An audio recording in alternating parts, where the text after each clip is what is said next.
大家好，欢迎来到听书学史。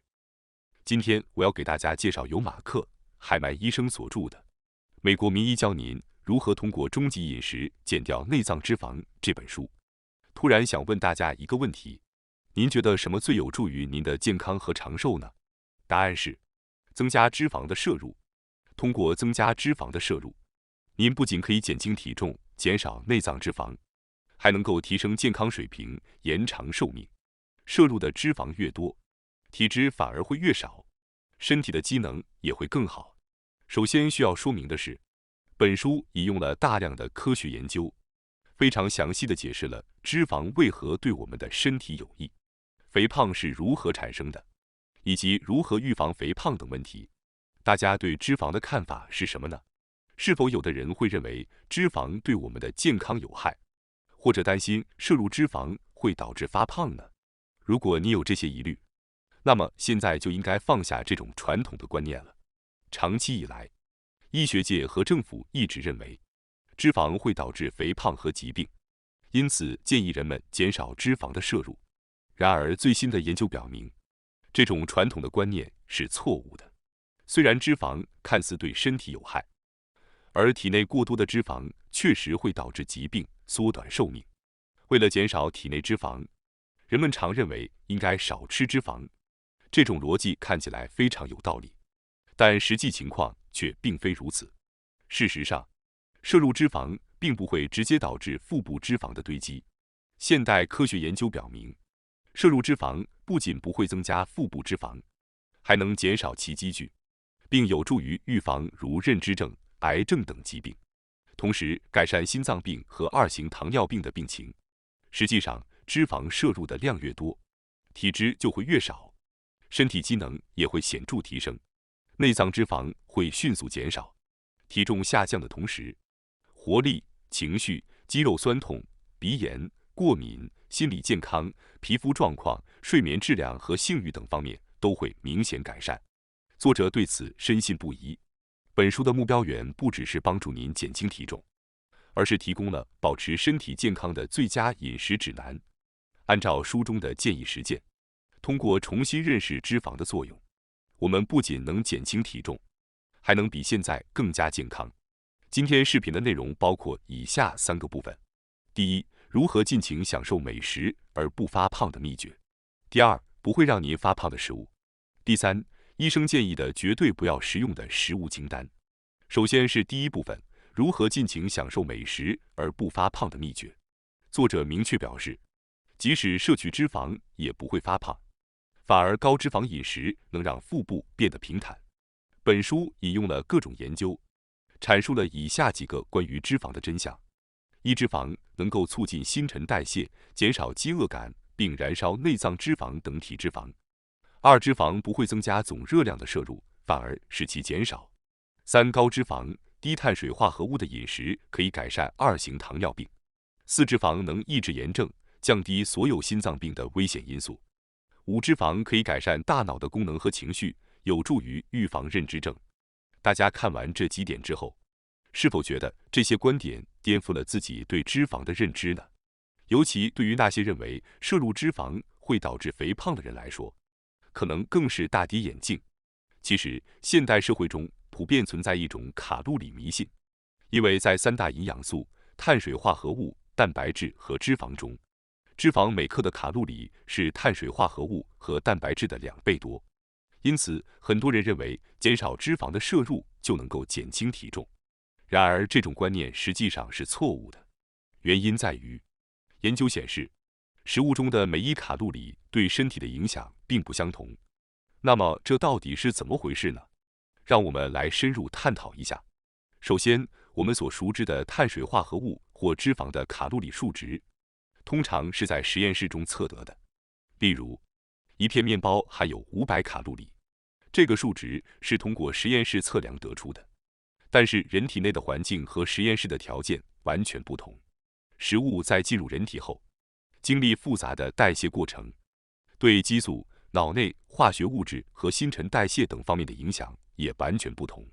脂肪的代谢方式与碳水化合物不同，在摄入脂肪时，它们能促进新陈代谢，并且不会像碳水化合物那样引起胰岛素的急剧上升，从而不易转化为体脂储存。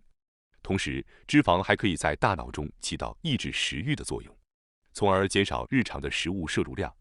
相反，碳水化合物会引发胰岛素的剧烈波动，促进脂肪的储存，并快速累积为内脏脂肪，从而增加患病的风险。此外，碳水化合物会减缓新陈代谢的速度，导致饥饿感和食欲的增加。这些观点可能让人难以置信，但它们已经得到了大量科学研究的支持。重要的不在于摄入了多少卡路里或食物的量，而是食物的种类。碳水化合物更容易让身体储存脂肪，而脂肪则能促进脂肪的燃烧。所以，即便减少了脂肪的摄入量，如果碳水化合物和糖类摄入的过多，仍会刺激胰岛素的分泌，激活体内脂肪的生产和储存机制，最终会导致肥胖。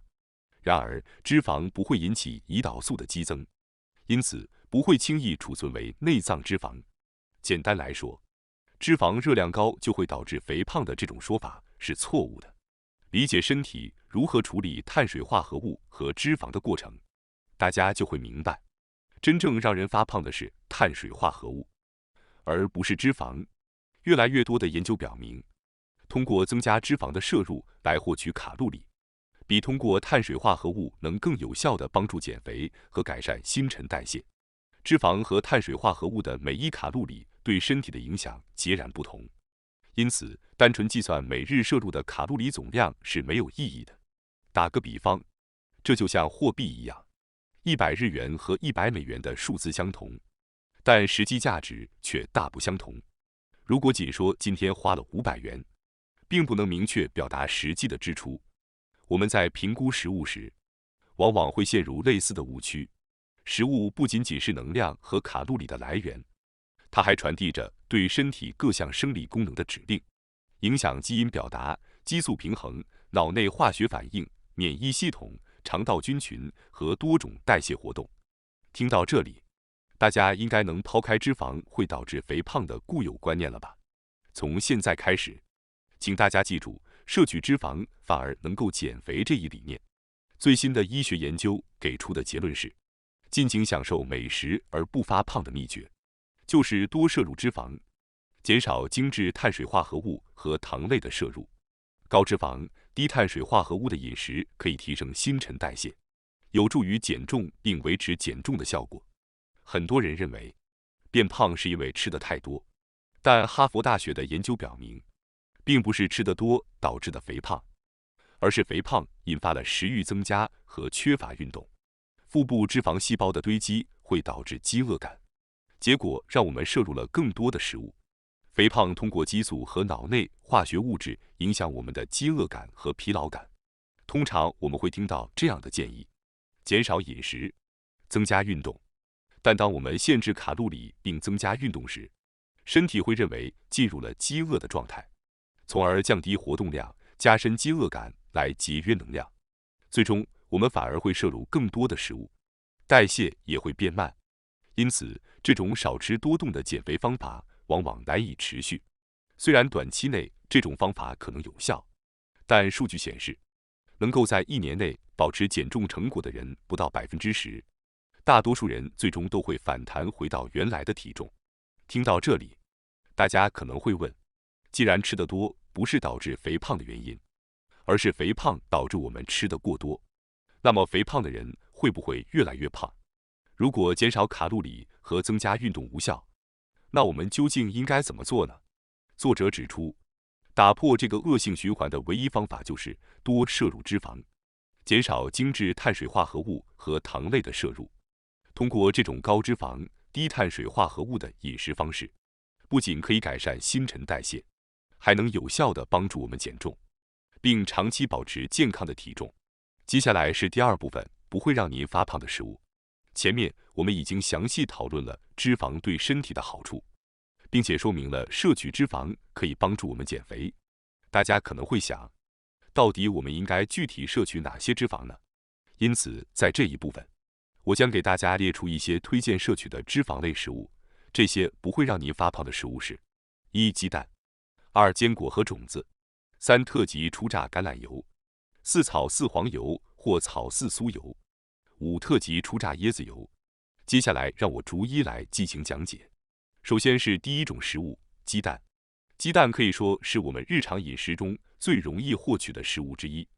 作者对鸡蛋非常推崇，认为它是性价比最高的天然优质食品。鸡蛋富含蛋白质和脂肪，不仅能够抑制食欲，促进新陈代谢，还能减少每日的总体食物摄入量，有助于减重。因此，作者建议大家要多吃鸡蛋。不过，他特别强调了鸡蛋的品质问题，优先选择那些由食用天然草料和昆虫长大的鸡所产的鸡蛋，或者富含 Omega-3 的鸡蛋，因为这些鸡蛋含有更多的营养成分和抗氧化物质。鸡蛋不仅帮助减重，还富含多种必需的营养素，可以说是完美的营养食品，非常值得我们在日常饮食中多加摄入。接下来是第二种食物，坚果和种子。坚果的健康益处广为人知，并有诸多研究支持。虽然过去曾有人认为坚果热量高，容易导致肥胖，因此建议少吃，但研究表明，每周至少食用2次坚果的人，相比很少或不吃坚果的人，体重增加的可能性要低得多。在对8865名西班牙成年男性进行了长达28个月的研究中发现，每周至少吃2次坚果的人，其体重增加的可能性比完全不吃或很少吃坚果的人低了31%。坚果富含蛋白质、食物纤维、维生素、矿物质及大量的健康脂肪，能够有效减少食欲。因此，坚果不仅有助于减重，还能为身体提供丰富的营养。那么，我们应该如何选择坚果呢？作者建议选择经过有机认证的生坚果或种子，这样可以避免摄入有害的物质。由于高温烘焙会破坏坚果中的优质脂肪，因此尽量避免选择烘焙或加盐调味的坚果。接下来是第三种食物，特级初榨橄榄油。橄榄油的健康益处众所周知，但作者特别指出，橄榄油是应对肥胖问题的顶级液体黄金。多项研究表明，地中海饮食有助于减肥，预防心脏病和糖尿病，并降低整体死亡的风险。而这些健康效益很大程度上归功于橄榄油。橄榄油不仅能提升食物的风味，使用方便，还能够促进身体的健康，因此将其纳入日常饮食中非常必要。橄榄油的益处包括减肥、保护血管和心脏、改善消化功能、提升思维清晰度、预防癌症等。地中海饮食一直被誉为健康的典范，而橄榄油正是其中的核心。作者建议购买标有特级初榨橄榄油的产品。所谓特级初榨橄榄油，是橄榄果经过第一次冷压榨而得，营养成分最高。虽然价格较高，但其抗炎效果远超其他普通橄榄油。由于市场上存在不少劣质或掺假的橄榄油产品，作者建议选择价格合理、品质有保障的特级初榨橄榄油。接下来是第四种食物，草饲黄油或草饲酥油。草饲指的是以天然牧草为主食的牛生产的产品，而谷饲是以谷物为主要饲料的牛。选择草饲黄油或草饲酥油非常重要，因为两者之间的营养差异显著。作者建议尽量避免食用非草饲的黄油，因为草饲黄油的脂肪质量更高，能更有效地帮助燃烧内脏的脂肪，而草饲酥油则比草饲黄油更为优质，因为它是在黄油去除水分后制作而成的。接下来是第五种食物，特级初榨椰子油。近年来，人们经常听到 MCT 油的说法，而 MCT 油其实就是椰子油中的一种成分，能够加速内脏脂肪燃烧，并有助于减重。椰子油能够提升新陈代谢，加速卡路里的消耗，减少内脏脂肪的堆积，还能抑制食欲。研究还表明，相比以橄榄油为主的人群，以椰子油为主的人群更不容易感到饥饿。椰子油的健康益处还包括促进大脑健康、提升免疫力、改善皮肤状况等。作者建议大家选择特级初榨椰子油，因为它比普通的椰子油含有更多的营养成分。与橄榄油类似，特级初榨椰子油经过冷压榨提取，最大程度保留了椰子油的营养精华。以上就是作者推荐的5种有助于减重和健康的食物。通过摄入这些优质的脂肪，并减少精致碳水化合物和糖类的摄入，可以有效提升新陈代谢，帮助减重并维持成果。最后是第3部分，医生建议的绝对不要食用的食物清单。如果我们想要有效减少内脏脂肪，成功减重或改善整体健康，那么就必须在饮食上做到以下2点。首先是摄入对身体有益的食物，其次是避免摄入对身体有害的食物。在前面，我们已经讲解了对身体有益的食物，现在在这一部分，将重点讲解需要完全避免的食物。作者建议，如果您的厨房里有以下这些食物，请立即将它们扔进垃圾桶。这些绝对不要食用的食物清单是：1. 伪造食品； 2. 含糖类的食品； 3. 含糖类的饮料； 4. 含人工甜味剂的食物； 5. 含氢化油或精炼植物油的食物； 6. 麸质； 7. 加工食品。接下来我会逐一讲解每种食物的具体危害。首先是第1种食物，伪造食品。伪造食品指的是那些不完整、不新鲜或者成分不真实的食物。所有的袋装、罐装食品都属于这一类，尤其是含有防腐剂、人工添加剂或色素的食物。典型的例子包括各类加工零食和冷冻包装食品。尤其要注意的是，所有标有无脂肪或低脂肪字样的食品，它们常常在去除脂肪后加入大量的糖或人工添加剂以补充口感。接下来是第2种食物，含糖食品。这一类包括各种形式的糖，即使是看似天然的蜂蜜、红糖浆、枫糖浆、椰糖以及有机甘蔗糖等，也在禁忌之列。虽然这些天然糖类听起来比精制糖要更健康，但它们同样会对血糖和胰岛素产生不良的影响，因此需要严格控制其摄入量。接下来是第3种食物，含糖饮料。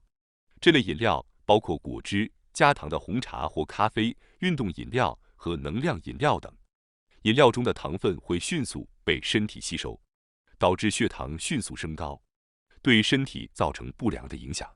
因此，尽量选择不含糖的天然饮品，如纯水或无糖的茶。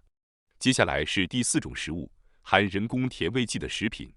人工甜味剂如阿斯巴甜、糖精、山梨醇、木糖醇等，虽然热量较低，但它们已被证实会扰乱身体的新陈代谢，并与肥胖和糖尿病风险的增加密切相关。此外，人工甜味剂还可能改变肠道菌群的平衡，导致一系列健康问题。因此，作者建议彻底避免这类食品。接下来是第5种食物，含氢化油或精炼植物油的食品。像玉米油、大豆油等植物油中含有高量的 Omega-6 脂肪酸，这些脂肪酸容易引起身体的炎症反应，尤其是人造黄油等反式脂肪酸，是健康的头号大敌，应该绝对避免摄入。在选择油类时，尽量使用富含健康脂肪的特级初榨橄榄油或椰子油。接下来是第6种食物，麸质。麸质被证明可能会引发肠道的炎症，尤其对某些敏感人群更为明显。它存在于许多食物中，包括面包、蛋糕、饼干和许多加工食品中。因此，我们要养成阅读食品标签的习惯，避开那些含有麸质或小麦成分的食物。接下来是第7种食物，加工食品。所有含有食品添加剂、防腐剂、色素或化学调味料的食物都属于这一类，特别是培根、罐装肉类、热狗等加工肉类。长时间食用这些食物会对健康造成不良的影响，要做到完全避开这类食品，将新鲜的食材作为日常饮食的基础。以上就是医生明确建议绝对不要食用的7大类食物。为了拥有更加健康的身体，我们应当从现在开始行动，清理家中的这些不健康的存货，为健康生活开创一个新的起点。最后，我想通知大家一下，我们还有一个新频道，学识 Plus。该频道将每天提供更为精简的视频内容，并增加有关论文等相关有益知识的解说。如果您感兴趣的话，请通过概要栏中的链接进行查看并订阅。感谢大家收看今天的节目。如果你喜欢我们分享的内容，记得点赞、订阅并开启小铃铛通知，第一时间获取我们的更新。在下次的节目中，我们将继续为大家分享更多有益的书籍。再次感谢大家的支持，我们下期再见。